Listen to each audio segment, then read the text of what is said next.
minus 33 degrees Celsius. Your breath freezes before it leaves your mouth. Wakhan Corridor, northeastern Afghanistan, present day. A narrow strip of land wedged between towering mountain ranges, the Hindu Kush to the south, the Pamir to the north. A geographical accident born from 19th century treaties. Now, one of the coldest inhabited places on Earth. The valley stretches white and endless under a pale winter sun that gives no warmth. Snow piles 3 feet deep in the hollows. Wind screams down from glaciers at 14,000 feet, carrying ice crystals that slice exposed skin like razors. The Aksu River, frozen solid, becomes a highway for predators. Mountains rise on every side, their peaks lost in storm clouds that never seem to clear. One mistake here kills you, lose your shelter, and you freeze in 3 hours. Get separated from your flock and you starve. Meet a wolf pack alone. You don't walk away. Subscribe now, because what happens next will stop your heart. Rashid is 32 and hasn't slept in 40 hours. He squats beside a dying fire inside a stone hut, watching 63 sheep huddle in the makeshift pen outside. 3 days ago, he had 81. The wolves took 4 last week. Another 14 froze when the blizzard buried them before he could dig them out. His 9-year-old daughter Zara shivers beside him, wrapped in every piece of wool they own. Their 2 Kuchi shepherd dogs, massive bear-like creatures bred for this exact hell, pace the perimeter, breath steaming, ears alert. Rashid stands. His hands are cracked and bleeding from the cold. His lips split open every time he speaks. He picks up his shotgun, 3 shells left, and steps into the wind. The temperature dropped again overnight. The first howl comes from the north ridge. Zara grabs his coat, but he's already moving.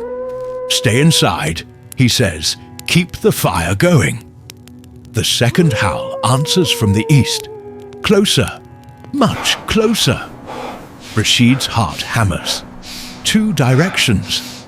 That means at least 5 wolves, probably 8. Ig. Grey wolves in Afghanistan hunt in packs of 4 to 10 animals. They can bring down prey 5 times their size. An adult male wolf weighs up to 160 pounds of pure muscle, with jaws that generate over 1,500 pounds of pressure per square inch, enough to crush bone. He whistles. Both Kuchis bolt toward him, their coats bristling. These dogs were bred by nomads who needed animals tough enough to fight off wolves, bears, and snow leopards. They don't herd, they kill. The sheep panic. They press against each other, climbing over the weakest ones, bleating in terror. Rashid counts them by habit. 63, still 63, and positions himself at the gap in the stone wall that serves as the pen's entrance. Subscribe if you want to see how this ends. The first wolf appears on the ridge, then another, 4 total. But Rashid knows there are more. Wolves send scouts while the main pack circles around. His Kuchis charge. The lead wolf feints left, and the dogs take the bait, pursuing it up the slope. That's when 6 more wolves explode from the tree line on the opposite side, straight toward the sheep. Rashid fires. The lead wolf drops, thrashing in the snow. He chambers another round, 2 shells left, and the pack splits. 3 break off toward the dogs. The other 3 keep coming at him. Hypothermia begins when your core body temperature drops below 95 degrees Fahrenheit. At this altitude, in this wind, exposed skin freezes in under 10 minutes. Your fingers lose dexterity. Your mind slows. You make mistakes. And mistakes here are fatal. A wolf leaps. Rashid swings the shotgun like a club, catching it mid-air. It falls hard, but scrambles back to its feet, circling. Another comes from his blind side. He spins, fires, misses. One shell left. The Kuchis return, dragging a dead wolf. They position themselves beside Rashid, forming a wall. The remaining wolves slow, reassessing. 5 against 3. The lead wolf, massive, scarred across the muzzle, studies them with yellow eyes. Then Zara screams. Rashid turns. One wolf slipped past everyone, heading straight for the hut where his daughter stands in the doorway, frozen in terror. He doesn't think. He runs. The wolf is faster. It crosses 50 yards in seconds. Zara backs into the hut. The wolf follows. Rashid crashes through the door just as the animal lunges. He takes the impact in his shoulder, the weight smashing him against the wall. Pain explodes through his collarbone. The shotgun flies from his hands. Zara screams again, pressed into the corner. The wolf spins on him, teeth bared. Rashid grabs the burning firewood with his bare hands and drives it into the animal's face. It yelps, recoils. He swings again, connecting with its skull. The wolf staggers, then retreats toward the door, where it meets both Kuchis charging in. What happens next is brutal and fast. The dogs hit the wolf from both sides, slamming it to the ground. One locks onto its throat, the other tears into its flank. The wolf thrashes, snapping, but it's already over. Subscribe because this gets even more intense. Outside, the remaining wolves vanish into the storm. Rashid collapses, cradling his burned hands. The pain is extraordinary. Zara rushes to him, crying, wrapping his hands in cloth. The Kuchis return to the pen, blood on their muzzles, and resume their patrol as if nothing happened. In the winter of 2023, one of Afghanistan's coldest winters in decades, temperatures in the Wakhan reached minus 33 degrees Celsius. Over 80,000 livestock died. More than 160 people froze to death. The harsh conditions, combined with economic collapse and lack of resources, created a humanitarian catastrophe. For shepherds like Rashid, every night is a battle for survival. Rashid forces himself to stand. He checks the sheep. 59 left. 4 gone. Not as bad as it could have been. He finds his shotgun, reloads his last shell, and steps back outside. The storm is getting worse. Snow falls so thick he can barely see 20 feet. The wind drives the temperature down into territory that kills unprotected humans in hours, not days.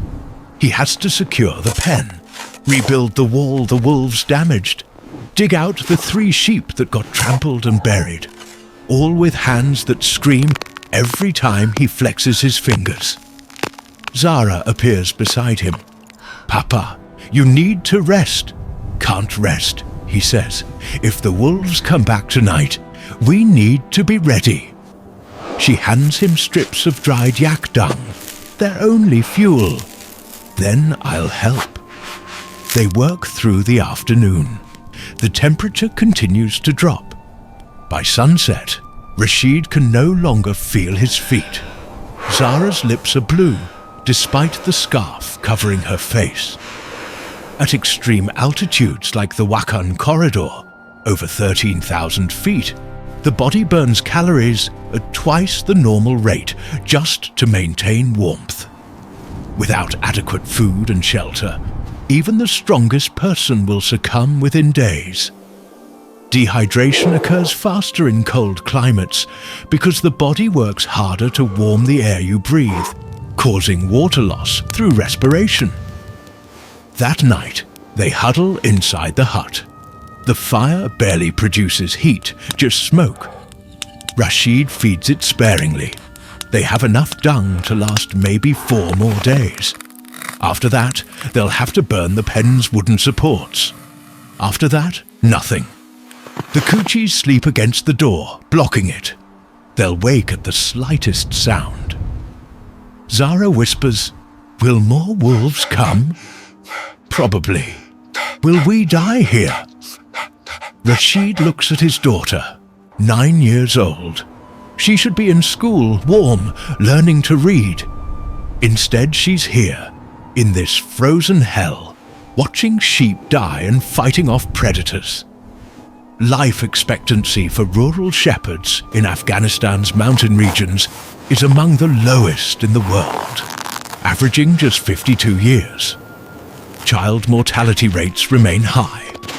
Many children don't see their 5th birthday. Those who survive grow up fast, taking on adult responsibilities before they hit double digits. Subscribe if this story has you hooked. We're not dying, Rashid says. Not tonight. But the wolves return at dawn. This time there are 12 of them. Rashid sees them from the door. Dark shapes moving through the snow, forming a wide circle around the pen. They learned from yesterday. They're not rushing in. They're patient. He has 1 shell, 2 dogs, and a 9-year-old girl. The pack closes in slowly. The Kuchis growl low, fur standing straight up. They know what's coming. Then one of the dogs charges, alone, straight into the pack. It's the older one, 10 years old, grizzled, scarred from 100 fights. Rashid shouts, but the dog doesn't stop. It slams into the nearest wolf, taking it down. 2 more wolves pile on. The Kuchi disappears under snapping jaws and thrashing bodies. The second dog lunges to help, but Rashid grabs its collar. "No, stay!" The pack is on his dog. Rashid can hear it, growls, yelps, the wet sound of tearing. Then silence. The wolves turn back toward the pen. Now it's 11 against 2. Rashid makes a decision. He opens the pen. All 59 sheep bolt in different directions, scattering across the snow. The wolves hesitate, confused by the chaos. Some chase the sheep. Some stay focused on Rashid. He fires his last shell into the nearest wolf. It drops. The others scatter, chasing the fleeing sheep. Zara runs to him. "What do we do now?" "We follow them." They grab what they can, food, blankets, his knife, and abandon the hut. The remaining Kuchi leads them through the snow, tracking the scattered flock. Behind them, wolves pull down 3 more sheep. Rashid doesn't look back. Shepherds in the Wakhan Corridor move constantly during winter, following their herds to whatever shelter they can find.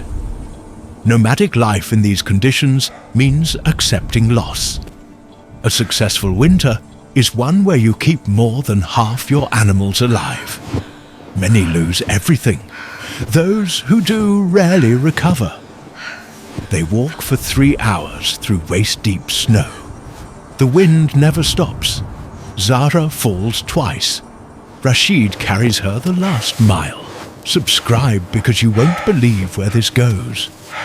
They find the sheep, 37 of them, huddled in a ravine with a natural overhang. It's not much, but it blocks the wind. Rashid builds a small fire using the last of their dung. The Kuchi stands guard at the ravine's entrance. That night, no wolves come. Maybe they're satisfied. Maybe they're planning. Rashid doesn't sleep. He watches his daughter breathe, watches the sheep, watches the darkness beyond the firelight. When dawn breaks, the temperature is -28, colder than yesterday. He lost 26 sheep, 1 dog, the hut he spent 2 months building, all his fuel. But his daughter is alive. and 37 sheep is enough to start over. 2 weeks later, Rashid reaches the lower valley where other shepherds gather for the season. He trades 6 sheep for supplies and medicine for his burned hands. Someone offers him a ride to the district centre, a 5-hour journey on a motorbike. He refuses. He has animals to watch. Zara sits beside him that night, feeding the fire. Papa, will the wolves come back? Always. Then why do we keep doing this? Rashid looks at his remaining sheep, at the Kuchi sleeping nearby, at his daughter's face lit by firelight, because this is who we are. Humans have been shepherding livestock for over 10,000 years. In places like the Wakhan Corridor, the practice hasn't changed much. No roads, no medical care, no guarantees, just humans, dogs and animals, surviving against odds that grow harsher every year. In 2023, the coldest winter in decades killed over 160 people and 80,000 livestock in Afghanistan. The shepherds who remain do so because they know no other life. They accept the wolves, the cold, the loss, because the alternative is giving up entirely. And in a place this brutal, giving up means death. Subscribe, leave a like, and comment. Could you survive even one winter like this?